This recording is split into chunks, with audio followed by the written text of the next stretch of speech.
Hi, I'm Max Keiser. This is the Keiser Report. Let's talk about market schizophrenia.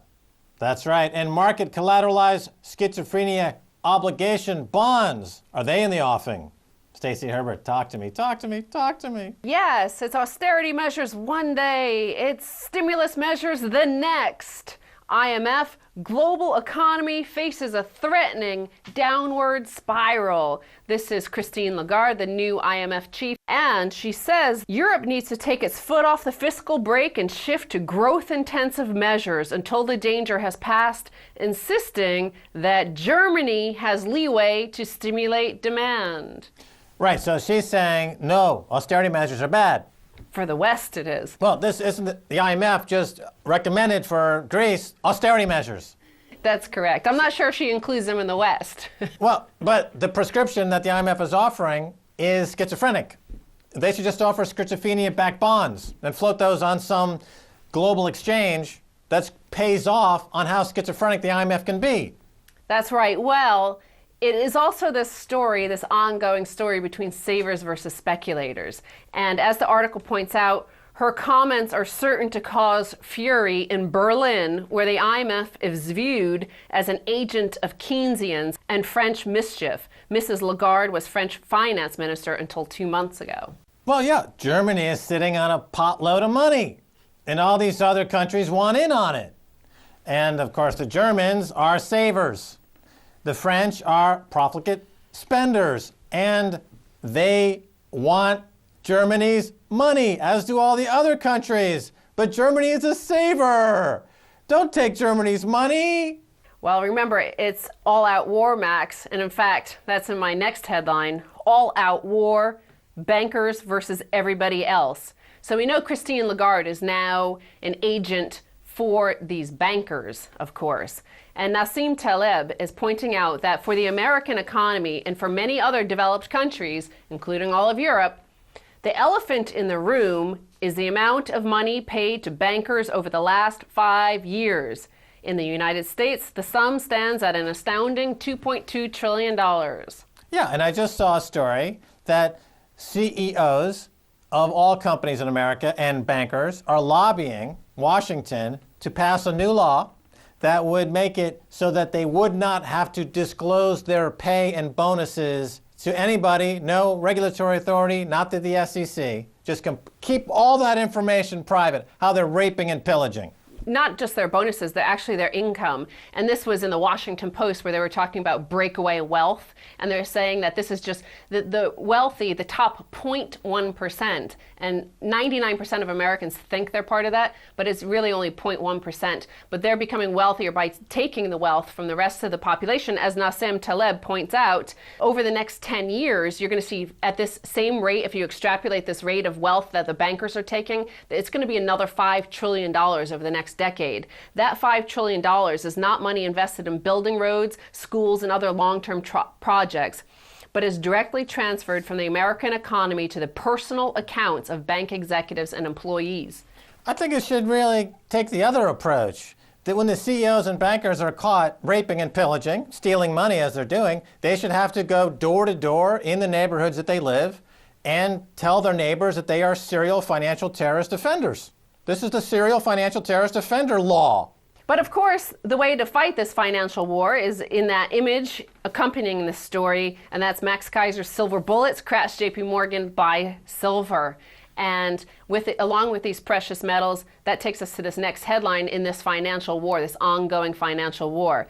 China knows that the U.S. government and its allies in Western Europe strive to suppress the price of gold, and the U.S. government knows that China knows, according to a 2009 cable from the U.S. Embassy in Beijing to the State Department in Washington. So this was one of these WikiLeaks cables that were just recently released, and in it, the U.S. ambassador is stating that listening to the radio, a report from the radio which quoted China's National Foreign Exchange Administration, they know that the U.S. and Europe have always suppressed the rising price of gold. They intend to weaken gold's function as an international reserve currency. China's increased gold reserves will thus act as a model and lead other countries towards reserving more gold. Large gold reserves are also beneficial in promoting the internationalization of the renminbi. Right. And America? Tim Geithner, he's always pointing his finger at China, saying, you're a currency manipulator. Of course, he's referring to dollars and other fiat nonsense. China is saying, well, you're a gold and silver price manipulator. Who's going to win that battle? Gold versus fiat. Well, it also brings into question, because this cable was written in April of 2009, and you and I were at the Bundesbank in March of 2007. And at that time, we asked the German central bank whether or not, how much gold China had. And they reckon China had more than Germany did. And Germany has over 3,000 tons of gold. Now, officially, China only claims to own 1,000 tons. But by this report, it would suggest that, in fact, the Bundesbank was correct in saying at the time in 2007, China had more than 3,500 tons of gold. Well, let me repeat that, because it's really a Stacy Herbert exclusive. When we were at the Bundesbank, they told us, officials at the Bundesbank in Berlin, that they believed China had more gold than Germany does, which means that they would have more than 3,000 tons, not the stated amount of 1,000 tons. And that was 3-4 years ago. It was an employee, it wasn't an official, but it was somebody who said that they obviously have no idea, but they suspect that they have more, that China owns more than Germany. And of course, they are the biggest gold miner in the world at this time, and they're keeping all that to themselves. So as this international financial and currency war escalates, here's another headline. Wall Street prepares for war. Yes, so that's an image of Lloyd Blankfein wearing camouflage and aiming a pistol. This is referring to the Financial Housing Finance Agency, the FHFA, who has filed lawsuit against 17 banks, including Goldman Sachs, JP Morgan, Societe Generale, Credit Suisse, Barclays, and a few other banks. But that's my question here. Is this just a propaganda war? Because it's only a civil suit. It's not a criminal suit. Nobody will do any time for this. There'll be a fine paid. We already saw at the top of the show that an agent, the armed wing of the international bankers, the IMF, is basically threatening that the whole system is about to collapse if you force these banks to pay the $200 billion in fraudulent asset-backed securities that they sold to Fannie Mae and Freddie Mac. Oh, we know the Goldman Sachs response will be to threaten to crash the U.S. economy again using high-frequency trading, algorithmic trading, market manipulation. That's what they do. They have the exchange in a basically captive as part of their hostage-taking of America, and they threaten to collapse it if this investigation goes any further. Now, what the FHFA should do is that they should gather a bunch of hedge funds together, some friendly hedge funds, or create a few hedge funds of your own. It's easy enough to do. And they should naked short sell Goldman Sachs stock down to zero. Listen, let's go to the next story, because I'll prove to you that this is just a fraud, Max. And FHFA is not having any intention of doing anything to harm Goldman Sachs, because they are the same. They are JP Morgan. Subprime mortgage bonds getting AAA rating, S&P denies to U.S. Treasuries. So Standard & Poor's is giving a higher rating to securities backed by subprime home loans, the same type of investments that led to the worst financial crisis since the Great Depression. Then it assigns the U.S. government. Now, these AAA subprime mortgage-backed securities, one of the participants of this is AIG, which is owned by the same government that is now suing these other guys for it's the same circle of psychopathic Schizophrenia. Schizophrenia. It's schizophrenia-backed bonds. Oh, that's exactly right. It's schizophrenia-backed bonds, and you can buy them on the exchange. But as you're doing it, make sure that you look at yourself in the mirror, collateralized by your own image. Slice and dice your image, buy the schizophrenia collateralized bond, and take a couple of antipsychotic drugs while you're doing it, and you yourself can become as rich as Lloyd Blankfein, who's sitting on trillions of dollars of fiat currency, which actually is worth nothing.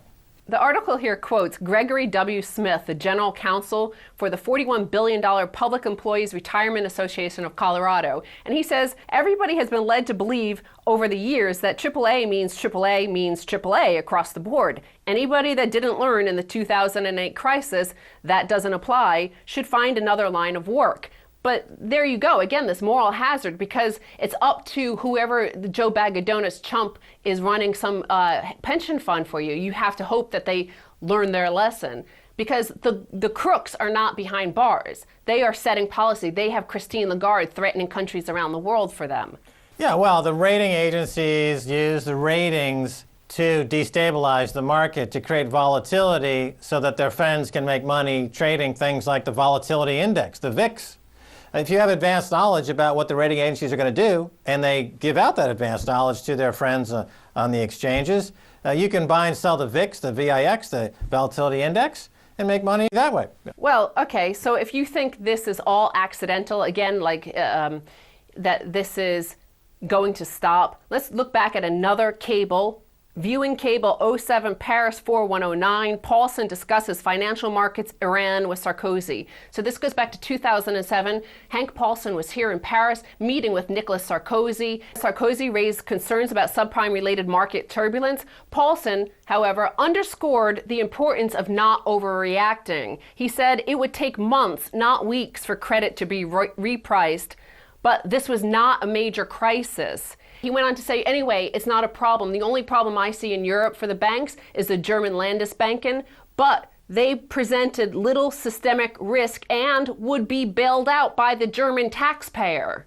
So Hank Paulson is speaking on behalf of the German government in terms of his plan to allow for the German banks to be bailed out by the German citizens. He's speaking for the global elite. This is always their intention, Max. It's savers versus speculators. He's negotiating the speculators' rule, and that he knew from then, a year and a half before he pretended, oh, I hated to have to do TARP.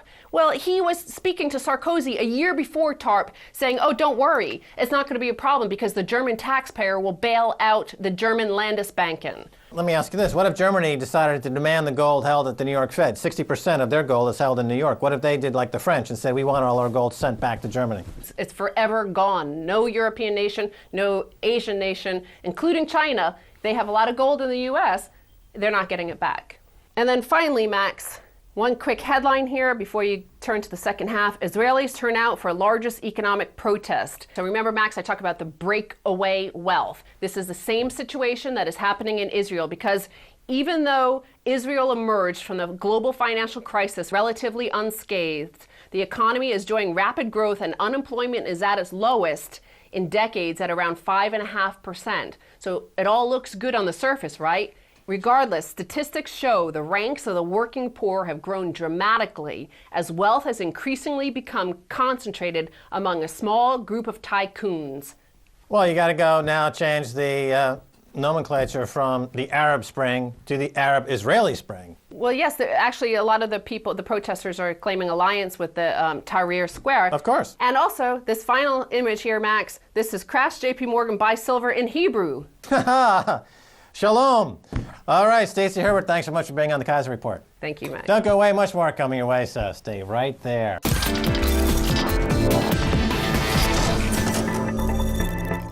Welcome back to the Keiser Report. I'm Max Keiser. Time now to go to Germany and speak with economist Shir Heaver. Shir, welcome to the Keiser Report. Hi, Max. Always good to speak to you. All right, Shir, Israel has been hit with protests over the summer with 400,000 protesting last weekend. Why is 5% of the population of Israel protesting? What are the demands? Well, we have to ask ourselves, why didn't it happen before? Because actually Israel is undergoing a deep social crisis for the past few decades with very rapidly growing inequality, uncared for poverty and uncared for unemployment, which have been expanding and affecting every aspect of life in Israel. And yet most people didn't really protest until very recently. And this wave of protest is something very new in Israel, quite unprecedented. There's never been such a large demonstration in Israel's history.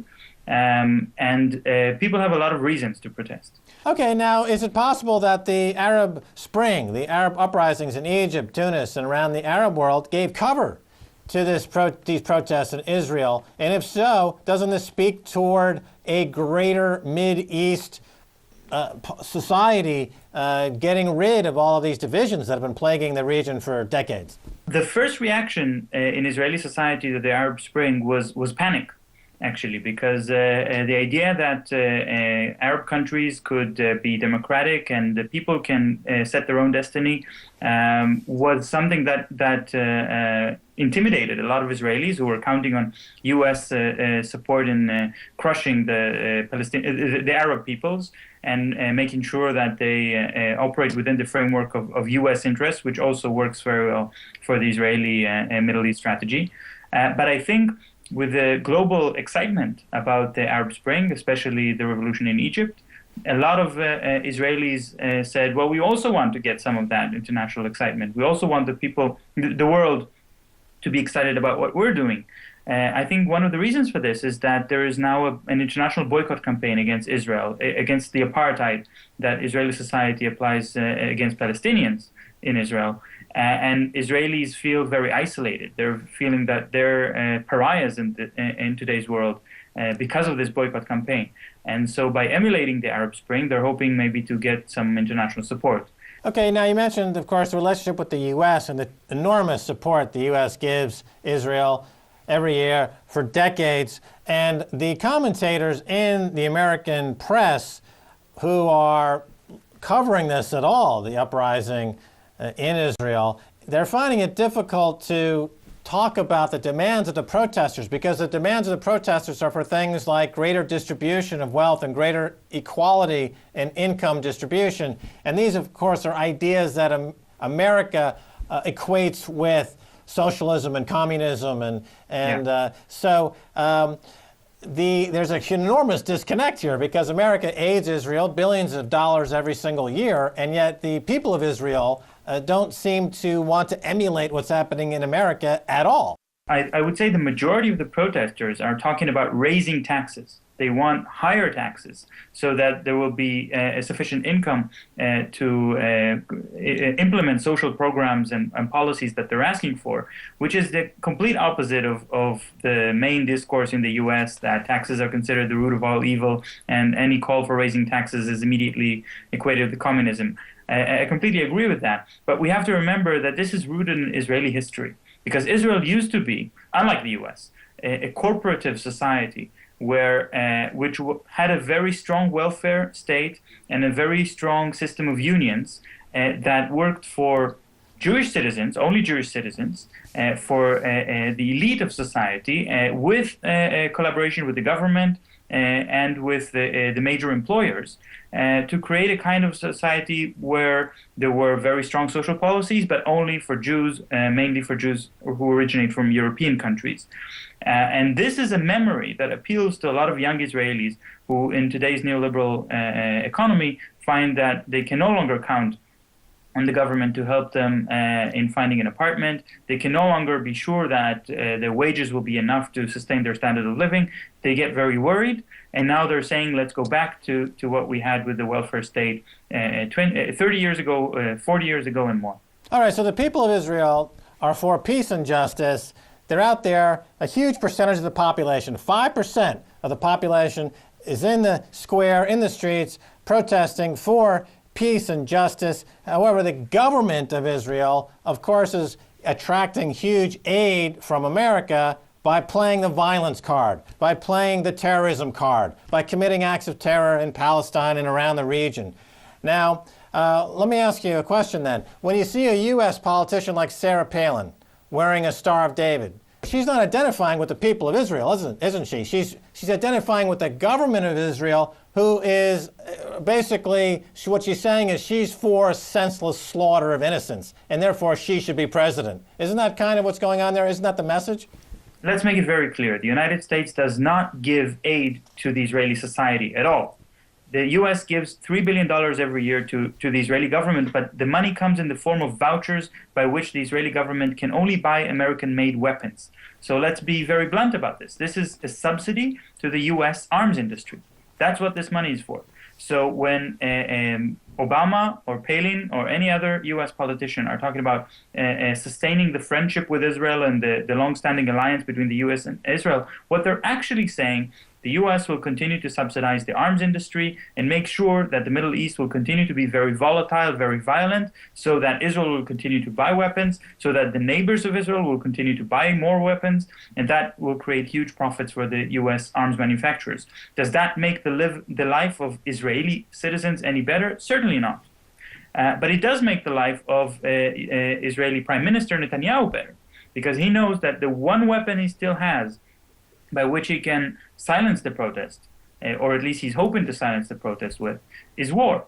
If there's going to be another war in the Middle East, if there's going to be a violent clash with the Palestinians or with Lebanon, then or with Iran, then in the name of a state of emergency, he can recruit the young people, and they'll no longer be in the streets and the plazas demonstrating. Instead, they will be in uniform fighting a war, and that will be the end of the protest.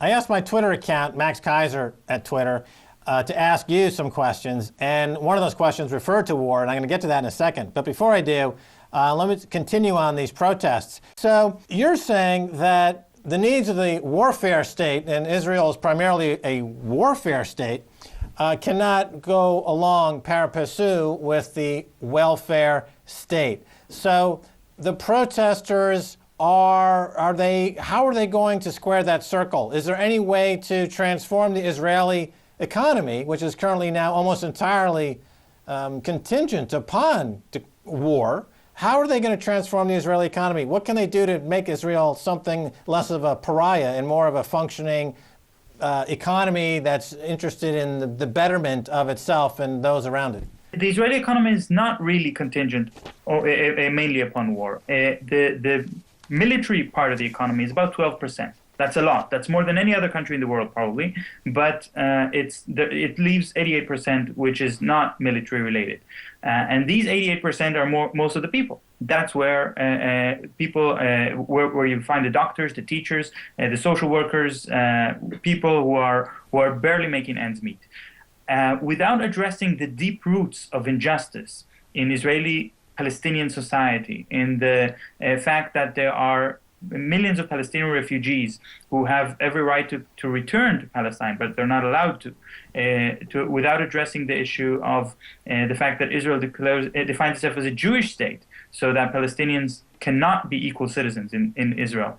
Without these issues, and of course the occupation of the West Bank and the Gaza Strip, where about a third of the population are not citizens, they're subjects without any rights. Without addressing these three issues, there's not going to be a real change in the way that the Israeli society works. But we were talking before about violence, and should the demonstrators use violence? I would say very clearly the protesters should not turn violent. They don't need guillotines to change Israeli society. They need to do exactly the opposite. They need to refuse to take up arms. And any young Israeli who refuses to become a soldier for yet another imperialist war in the Middle East, yet another kind of distraction by the Israeli government to distract from the social issues, they're going to bring the real change. They're going to allow the most important issues to come to the fore, the issues of justice. Well said. So do you believe the tipping point of a mass movement toward refusing to serve in the Israeli Defense Initiative is upon us? For the first time, there is a clear understanding of most of the protesters that it's likely that the government is going to try to use war to silence the demonstrations, and that the security excuse is really nothing more than an excuse. And that's something very new. That has never been the case before. Fred Maestro, what role has the increase in food prices played in regards to the recent mass protests? Any chance that it could lead to more food-related riots? The food prices were the trigger for the riots. The first thing that protesters organized, the first kind of protest, was the protest over cottage cheese prices. And they did this by use of Facebook and Twitter, and they organized a massive consumer boycott within Israel. And they were excited by the success of this campaign, and I think that was one of the reasons that they felt more confident to move into other issues, because the cottage cheese is important, but it's not the most important thing. There are things that people need much more acutely than the cheese. But yeah, food prices in Israel are actually very expensive, more expensive than they are in countries where the income per capita is double. And the reason for that, of course, is the massive burden of security, the cost of the army, the cost of the occupation. All right, second question comes from Random UK Human on Twitter. He asks, what is the probability of Israel attacking or blowing up Iran? This is the big question. Yeah, this is a very big question, and I'm not a prophet. I wouldn't be able to answer this, but there is a real risk. And unfortunately, the world community is not doing enough to try to prevent this kind of war, which could be catastrophic. Iran is doing, at the moment, nothing to provoke Israel into attacking. But Germany, for example, actually is selling Israel submarines that could be used to launch such an attack. I think one of the beacons of hope, at least for me, is the worsening relations between Israel and Turkey mean that it's much more difficult for Israel to send its planes over to bomb Iran without cooperation with Turkey. So maybe there is also a silver lining to that story. Okay, Shir Herbert, thanks so much for being on the Keiser Report. Thank you, Max. And that's going to do it for this edition of the Keiser Report with me, Max Keiser, and Stacy Herbert. I want to thank my guest, Shir Herbert. If you want to send me an email, please do so at keiserreport@rttv.ru. Until next time, this is Max Keiser saying bye, y'all.